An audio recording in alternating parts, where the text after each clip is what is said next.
കത്തോലിക്ക സഭയുടെ മതബോധനം നമ്മെ പഠിപ്പിക്കുന്നത് ഇങ്ങനെയാണ്: പ്രപഞ്ചത്തിന്റെ ആരംഭത്തിൽ ശരിക്കും സംഭവിച്ച കാര്യങ്ങളാണ് പ്രതീകാത്മകവും ആലങ്കാരികവുമായ വിധത്തിൽ ഉൽപ്പത്തി 1 മുതൽ 11 വരെ അധ്യായങ്ങൾ വർണ്ണിക്കുന്നത്. കത്തോലിക്ക സഭയുടെ മതബോധനം 390, 396, 337, 362, 375 ഒക്കെ നിങ്ങൾക്ക് വായിക്കാം. പ്രപഞ്ചത്തിന്റെ ആരംഭത്തിൽ ശരിക്കും സംഭവിച്ച കാര്യങ്ങളാണ് പ്രതീകാത്മകവും ആലങ്കാരികവുമായ വിധത്തിൽ ഉൽപ്പത്തി 1 മുതൽ 11 വരെ അധ്യായങ്ങളിൽ വർണ്ണിക്കുന്നത്. പ്രപഞ്ച സൃഷ്ടി, മൗലിക പരിശുദ്ധി, ആദ്യ ദമ്പതികളുടെ പതനം ഇവയൊക്കെ ചരിത്ര സംഭവങ്ങളാണ്.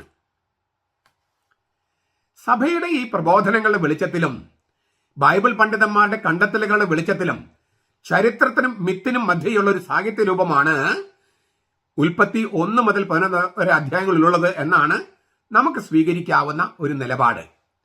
അതായത് മിത്തിന്റെ ഭാഷയിലുള്ള ചരിത്രം.